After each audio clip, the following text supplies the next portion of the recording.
Hello and welcome to my next video on ecosystems and sustainability. Now for this video in particular, I find it is just so much facts to remember and so much to write down. This is going to be a much more an oral video, so I'm going to be doing a lot more speaking, and the notes are very basic as they are written down. So you start off with 1,000,001 definitions. So firstly we have ecosystem.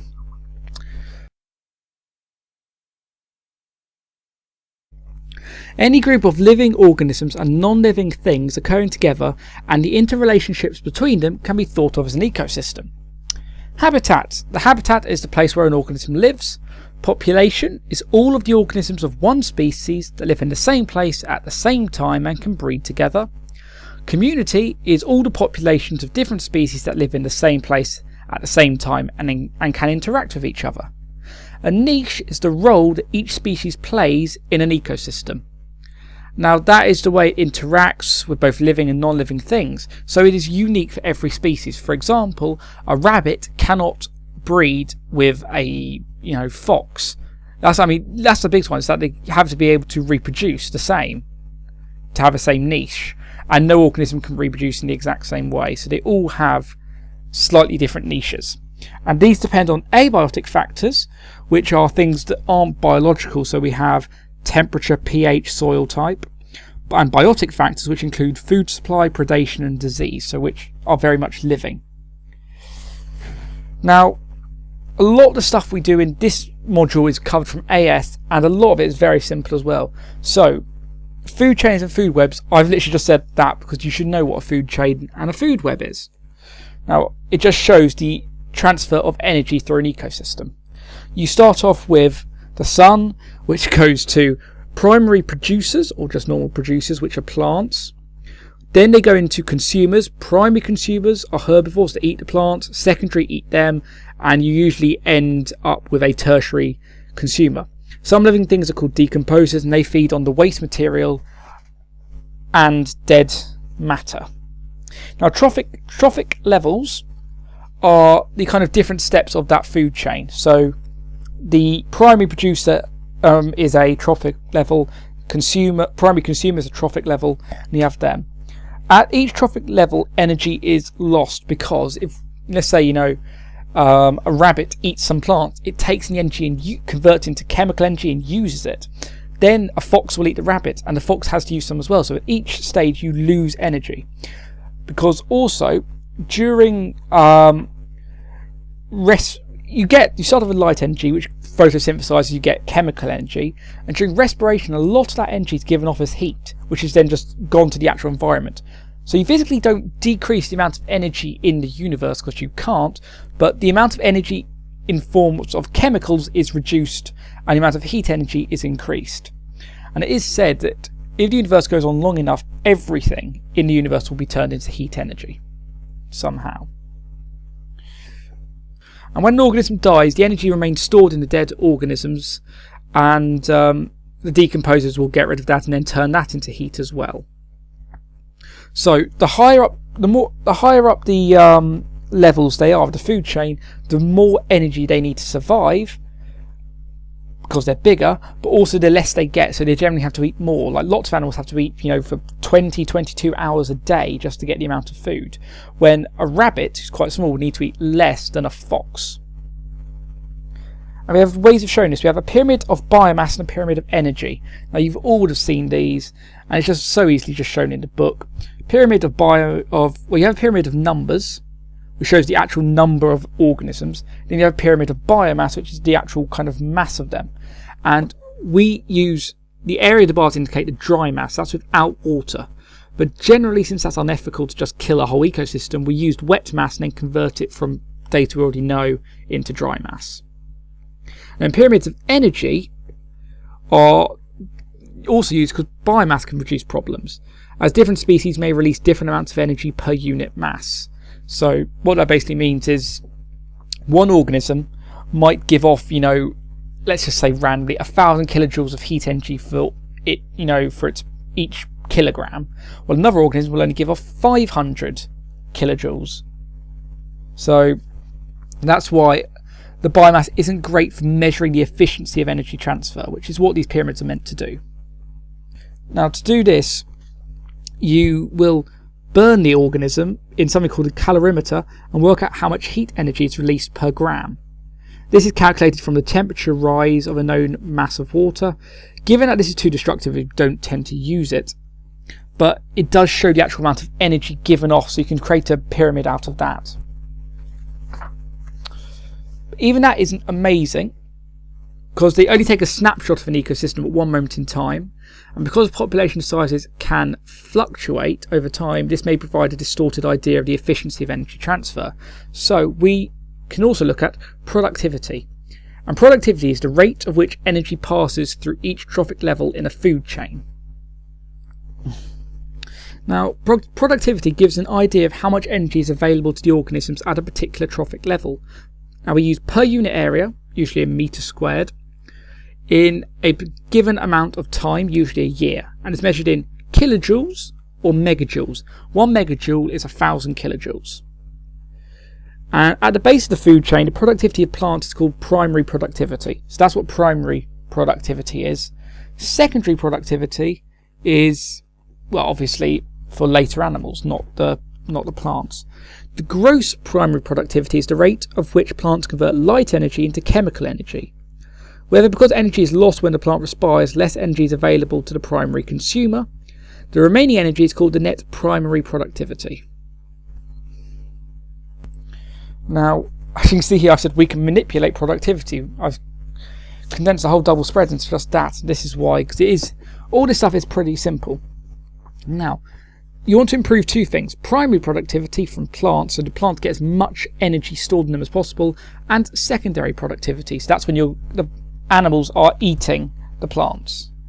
Now, some ways we can use herbicides, which kill weeds that compete with agricultural crops, fungicides, which kill fungal infections that damage crops, predators introduced to the ecosystem, fertilizers can give nutrients to the soil for plants.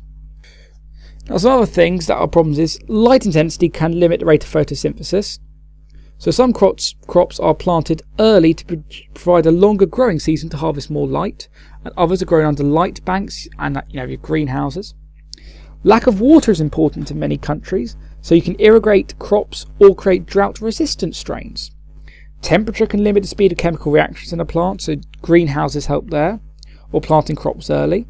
Lack of available nutrients, so crop rotation can do that, so you don't kind of damage the soil. You can introduce a nitrogen fixing crop in that cycle, like peas and beans, because they are legumes. They have those nitrogen fixing bacteria, which we'll look at later in the nodules, which means that they can give nitrogen back into the soil. And then we have obviously controls of pests, fungal diseases, and other things. Then secondary productivity is kind of much more kind of bad, the way we control this, because you rear livestock intensively, controlling the conditions they live in and when they're slaughtered. So more energy is used for just growth and not other activities. So they can't walk, can't move, can't run, play, can't really enjoy themselves. They have a shit life. And then they are fed drugs which make them bigger and particular special food. If you kill animals just before adulthood, you get more energy, because young animals invest a larger proportion of their energy into growth than an animal does. You can give animals steroids, selective breeding to get very specific strains that you want, antibiotics to avoid unnecessary loss of energy to pathogens and parasites, and then just not allowing them to move and keeping their body temperature stable, because a lot of energy is involved in homeostasis. So while that is very ethically wrong, it does increase energy transfer.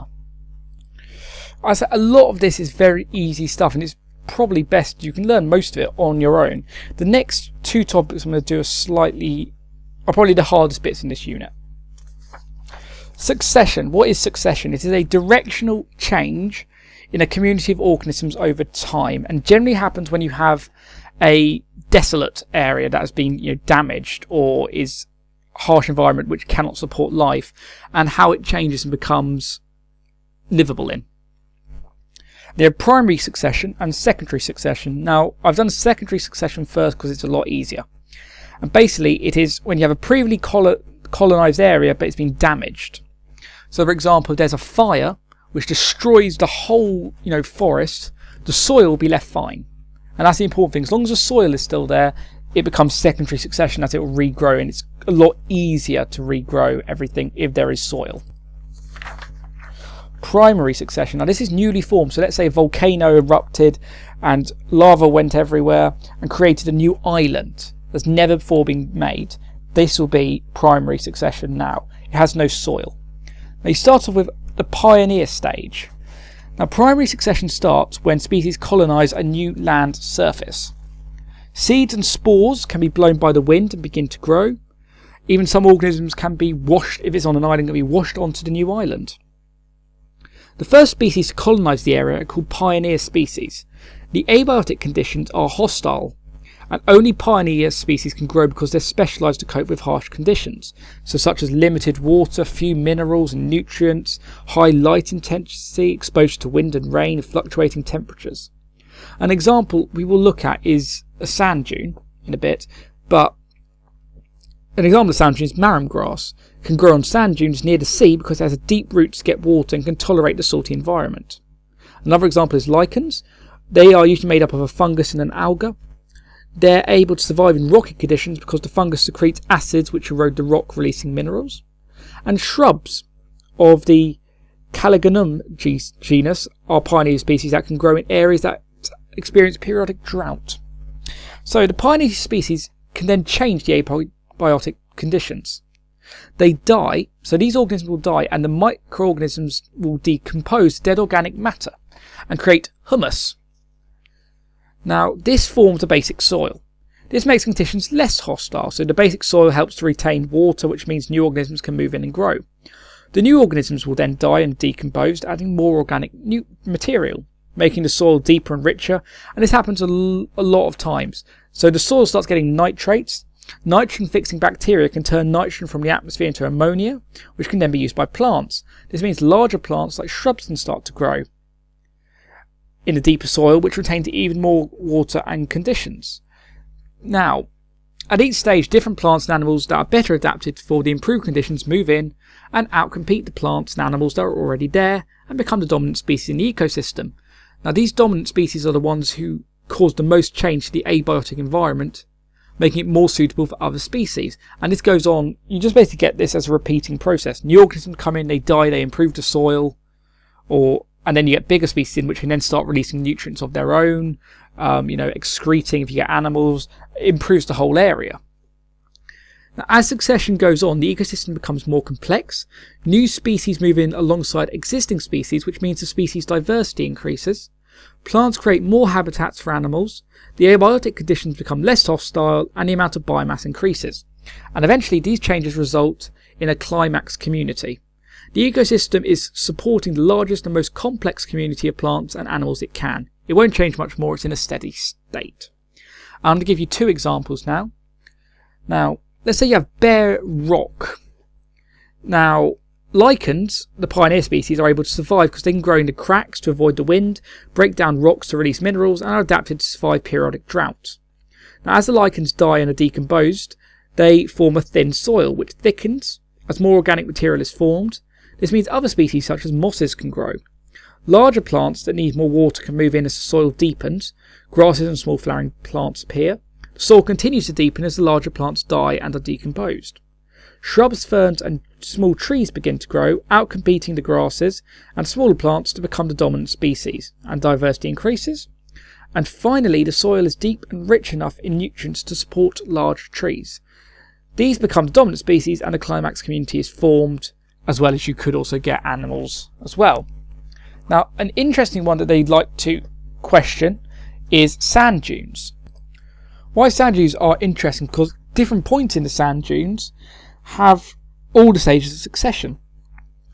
The beach and the sand dunes have as you get nearer the sea, you kind of get more desolate environments.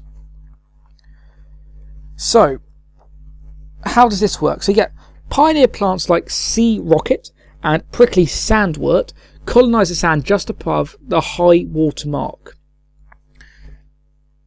The high water mark is just where the water reaches the sand basically.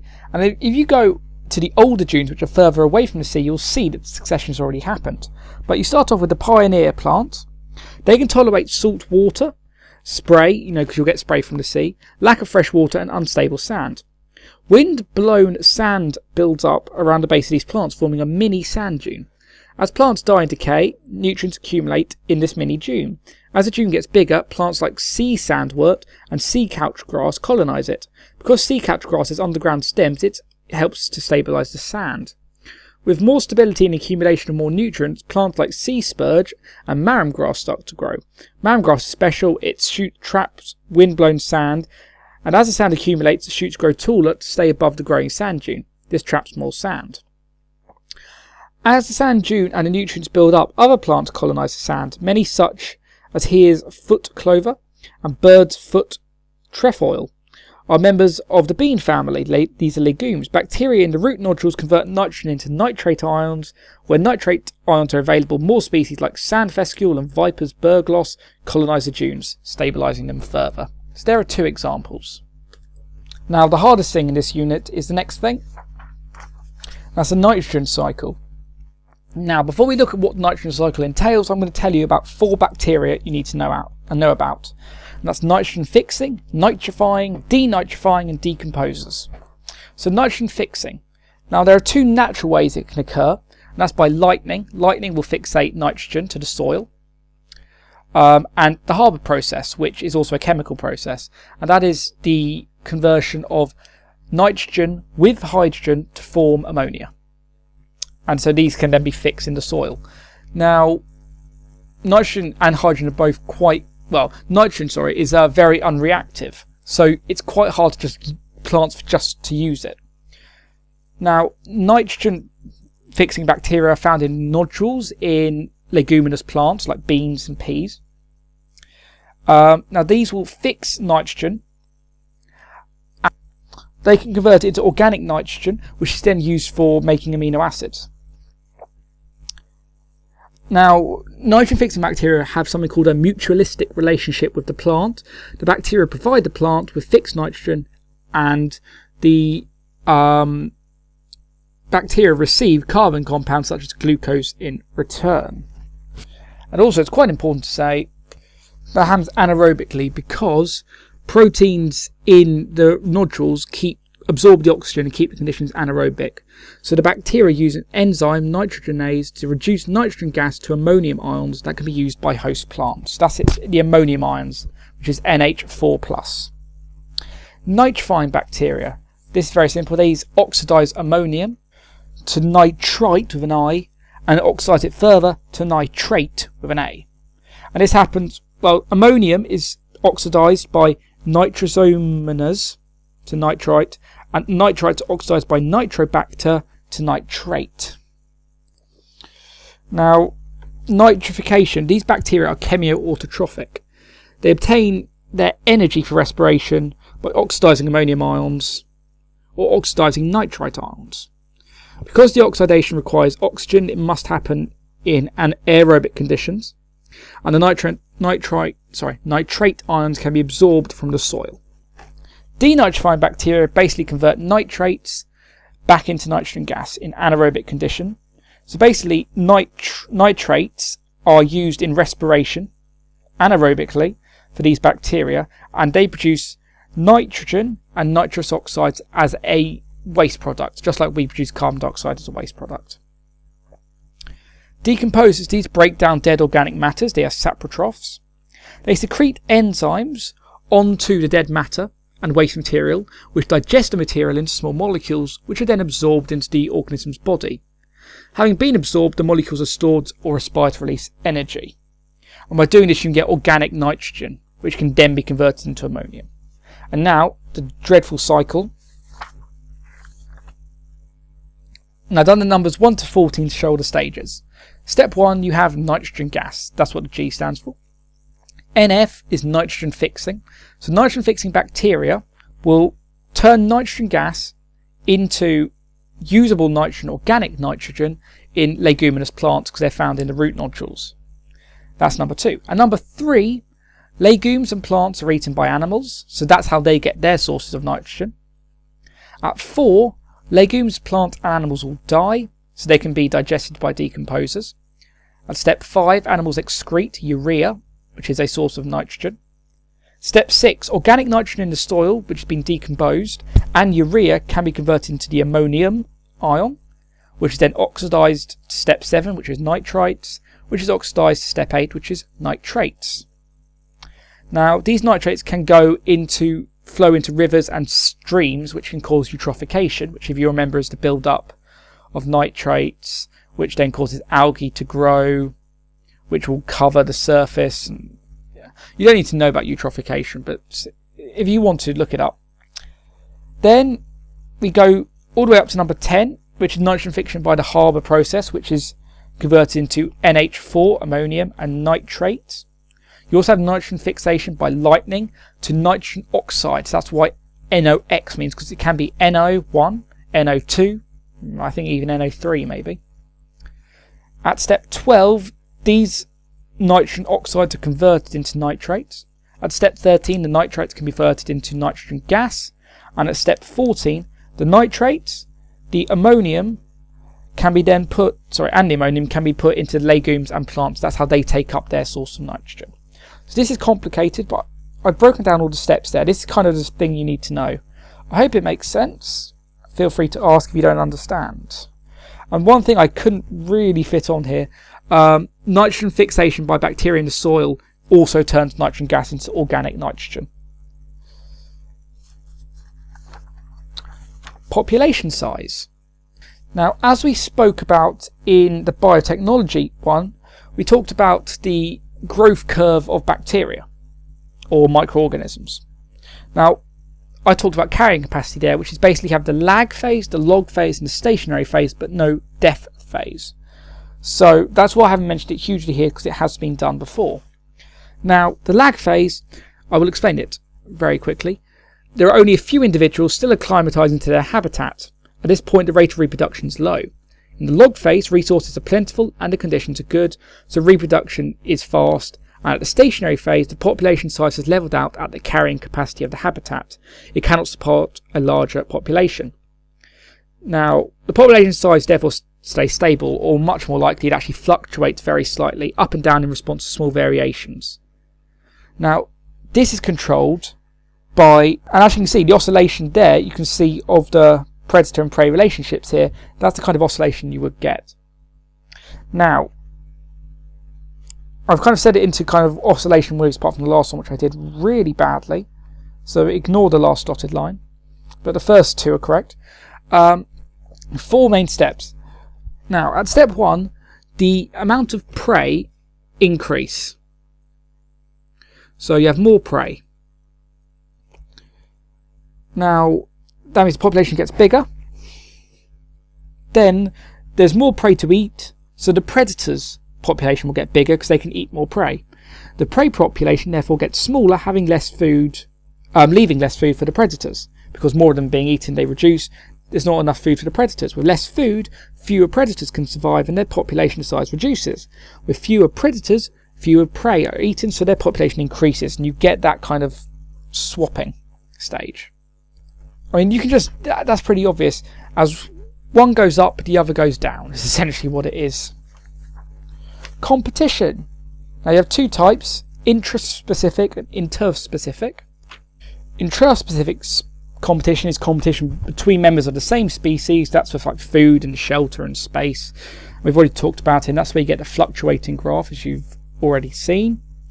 If the population size drops, competition reduces and the population size increases. If the population size increases, competition increases and the population size therefore drops. We've done that. Interspecific is between members of different species and can affect both the population size and the distribution. Now, Gorgie Gores, if that is how you pronounce his name, sorry if it isn't, grew 2 species of Paramecium, both separately and together. And this is an example.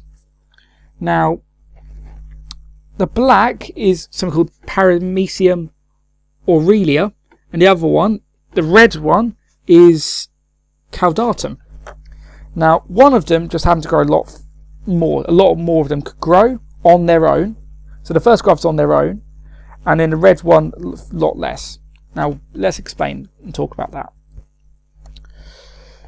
Well, when you just have the Aurelia and the Caudatum on their own, there's just a competition for food and space, but the Aurelia obtains food more effectively than Caudatum. Now when you add them together, now why this is important is that when you add them together, as you can see, the Aurelia can get the food more effectively, so they grow. The Caudatum can't, so they are reduced and eventually die.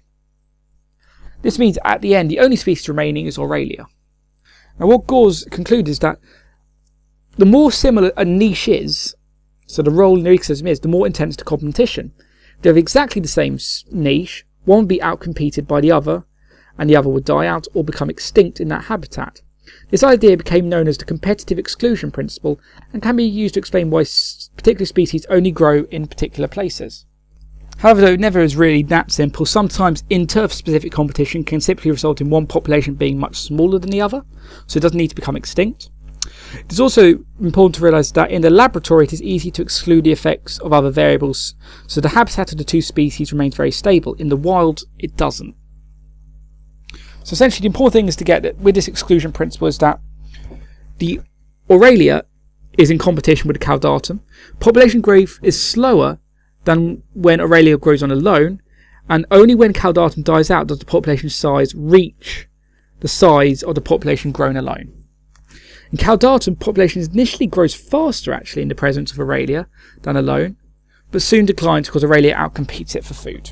So I hope that makes sense. Now, sustainable management. Again, this is just reading. It's not hard, so just read it. But there are 4 main things you need to know about: coppicing, pollarding, sectioning, and selective cutting. Now, coppicing is when you cut down a bit of a tree to make growth, particularly cutting a tree trunk close to the ground to encourage new growth. You also have pollarding, which is like coppicing but involves cutting the trunk higher up so deer can't eat the emerging shoots. Now, you have rotational coppicing, which is cutting bits of the forest year by year, doing this coppicing so that until each section is done, so that you don't cut down the whole forest in one go. And this can also be good for biodiversity, because if you didn't do this, you'd block out the light to the floor of the woodland and reduce the number of species there. Now this means if you rotationally coppice the wood, different areas of woodland provide different types of habitat, letting more light in and increasing the number of diversity of species. Now on a large scale, if you actually want to cut down trees for wood, now it's not good for sustainable management if you just cut down the whole, rainforest. So there are 2 ways you can do this. Sectioning, which is when you cut down a section of wood and leave it for 50 or 100 years to mature before you cut it down again. But it's not cost effective. Now you can do selective cutting, which involves only removing the largest, most valuable trees, meaning that the habitat is broadly unaffected. It is a hard job to do this, but you have to you have to also have conservation as well. Harvesting the wood to make the woodland pay for itself, and conservation, both to enable continued supply of wood and to maintain biodiversity. If each tree supplies more wood, fewer trees will need to be harvested. So to achieve this, foresters control pests and pathogens, only plant particular tree species they know will grow well, and position trees at optimum distance apart. So, and again, it's just read that double spread. And same for the next section on conservation. This is very similar to the reasons maintaining biodiversity. Economic reasons, social reasons, ethical reasons, ecological reasons. So economic reasons. Ecosystems provide resources for lots of things that humans need. Rainforests contain species that provide things like drugs, clothes and food.